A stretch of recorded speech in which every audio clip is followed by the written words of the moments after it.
Thank you so much.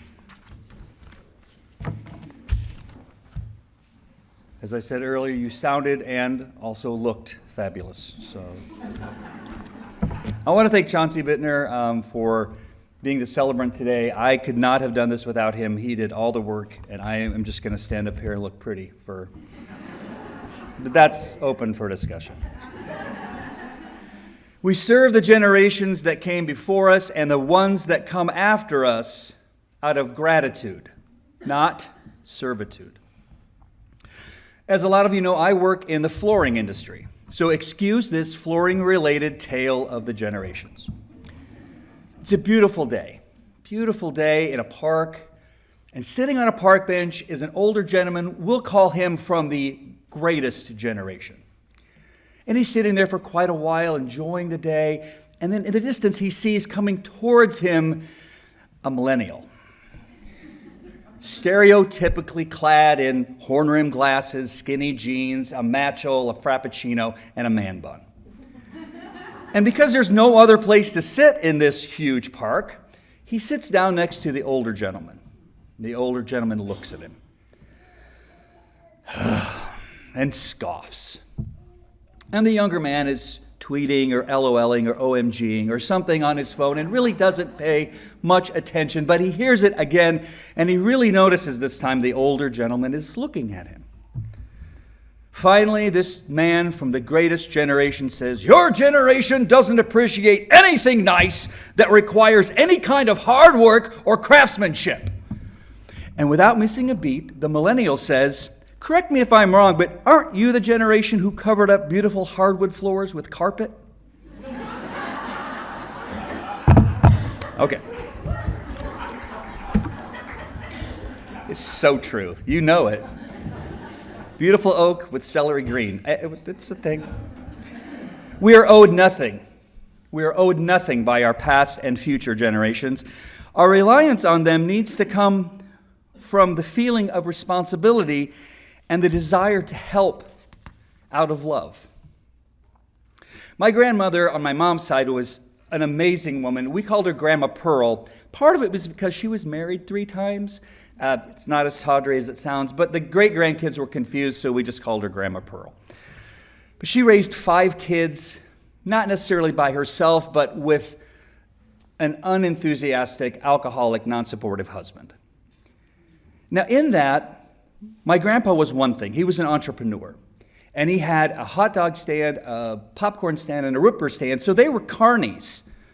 So a lot of you are going, "Oh, I get it now. You're from carny blood. That makes a lot of sense." But she was a hard worker. And there's this great story. I don't know if any of you are familiar. I guess in Denison, Iowa, near Denison, there's this huge hill. And their truck broke down. And so they had to push the trailer and the truck up the hill. And so my grandpa steered, and my grandma and 5 kids pushed the trailer and the truck up the hill. This is who she was. She was just incredible. She was so strong, and she was really daring. When she was a teenager, this stunt pilot came to town and had a biplane. And he said, "Who wants to go up in the biplane?" And my grandma raised her hand, and they did barrel rolls and loop-de-loops and nearly missed the ground several times, according to her. And she told that story almost up until she died. That was one of her proudest moments. She passed those values of strength and organization and hard work on to her kids, and that was her gift to them. Right? She didn't owe that to them, but she felt the responsibility to at least set the example, show the example, and hope that they would latch on. As she got older, my parents took on that responsibility as she aged and as she eventually transitioned out of this life. That was their responsibility to her out of love. We serve the generations that came before us and the ones that come after us out of gratitude, not servitude. My parents, I could do 3 hours on my parents. But I'm the youngest of 3 children. And I was raised really differently than my brother and sister because there's 8 years between my sister and I and 6.5 years between my brother and I. So I was really raised like an only child. By the time I was going into junior high, my brother was off to college. My sister was out of the house except for a few cameo appearances back now and again. But my mom at that time was working full-time. My dad worked full-time. And I really didn't want for anything. I was raised with all the love, all the support, and everything that I needed to be successful and to be happy. We even took at one family vacation that I recall very vividly is we went to the Badlands in my dad's Chevy Chevette. Everybody remember those? Great for traveling. Great for traveling. The seat did fold down, but we were at the Badlands. Of course, if you've ever been there, it's just beautiful. And it's well protected, right? There's guardrails, and my dad got up to the guardrail, which was perfectly intact, put the car in park, and of course it lurched forward, and my mom, "George, we're going over!" I'm like, yeah, we're not going over. But that willingness, my mom hated anything that's not flat. My mom hates. She doesn't fly. She hates the mountains. But the willingness of them to take that trip with me and to go to the Flintstone Village in Custer. Anybody ever been there? It's closed now, but that's another sermon. Anyway, but now as my parents are older, 83 and almost 87, and they have challenges. They have health issues, mobility issues. I feel a sense of responsibility to them. But I don't feel a sense of indebtedness to them.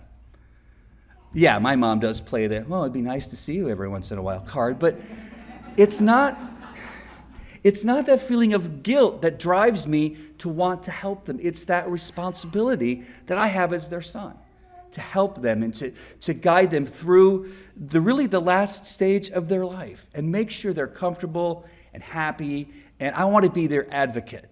This involves going to doctor's appointments with your parents, and if you've ever done that, it's a sermon in itself. But it's paying it back. It's paying it back. Because we serve the generations that came before us and the ones that come after us out of gratitude, not servitude. You're good. I have two adult sons, and I think we offered them a good foundation. I made plenty of mistakes raising them. A lot of bad decisions, a lot of bad choices, a lot of bad discipline things, on and on and on. We always say as parents, I'll never make the same mistakes my parents make. And you're right. You'll make all new ones. and as parents, I think ultimately our job is to create good humans, right? Good citizens of the world, people who are compassionate and are advocates and who love unconditionally. And my boys are that way. They're so into what is going on around them, and they embrace it. So hopefully through the life I've led and lived, and the examples I've set, even the bad ones, I've set a foundation for their life so my sons can pay it forward to the generation that comes after them. Because we serve the generations that came before us and the ones that come after us out of gratitude, not servitude. Hang on. What's the date? 22nd. In about a month, I'm going to be a grandpa. I'm already hiking up my pants. I'm watching reruns of Matlock. I got a candy dish full of Werthers. I am ready. Now, the concept of grandparenting, for those of you who are doing it already, you're fine, you're good. But the concept of grandparenting is really surreal for me, right? You see this beautiful daughter-in-law getting bigger and bigger and bigger, and knowing there's a grandson in there. And it's just, the concept is so staggering to me. I really haven't wrapped my head around it until one day, my son had to go to Chicago for work, and he came back with high chairs for everybody. What do the kids say today? The about to get real. It's about to get real when you have a high chair in your house. But my cat loves it. I feed her. No, I'm just kidding. But you hear this concept of grandparents, and you've all heard it. You maybe have said it. I love being a grandparent. You spoil them all you want and then send them home. And I am looking forward to that. I'm looking forward to being the fun grandpa. I'm going to be the let's go camping or fishing grandpa. I'm going to be the let's go to Snooki's and Dairy Queen grandpa even before we've had dinner. I want to be that guy. I want to go to Grandpa Scott's house because he's so much fun, grandpa. But I also want my grandson to feel as at home with me, where the expectations, dreams, and unconditional love are consistent with what he gets at his own house. I have a love for the older generation. I grew up in a neighborhood with a lot of older people around me. And there was a couple next door, Rice and Della Evans, and they were just Grandpa and Grandma Evans to everybody in their neighborhood. My mom credits them with my love of eating anything that's put in front of me, because I would go over there for what she called old people food, and we would have hominy and all these vegetables, and they were Missouri farmers, and I always got to drink coffee. Cream, coffee, sugar. But I felt they made me feel like I was so special, and I wasn't any different than them. They just treated me like we were on the same level. And as a kid, my mom would take me around. She didn't work when I was really young, and she took me around to all the as I called them affectionately, little old ladies, for coffee. I was raised in that. I was raised in that love, which made me really appreciate what we have to pass on and who we have to thank for it. I bet every single one of you right now can think of an older person besides your parents or your grandparents that influenced you and loved you, period. Right? It's so important. And I would love for my grandson to have a grandma or grandpa, somebody in their neighborhood that they can also rely on and trust and love, because it's so valuable. I'm excited to pay it forward.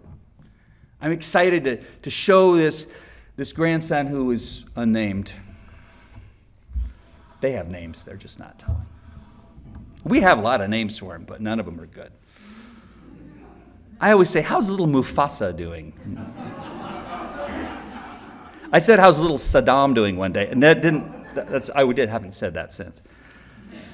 But I'm so excited because it's just part of the story. As I see my parents aging and getting to the end of their life, I can look this way and see this new life coming. And it is really a challenge to balance those responsibilities, isn't it? But it's a responsibility out of love. I don't owe my grandson anything. I owe him nothing. But I already love him. And I'm so excited to teach him how to pay it forward and pay it back. Because as you know, we serve the generations that came before us and the ones that come after us. You can help me with this last part, out of gratitude, not servitude.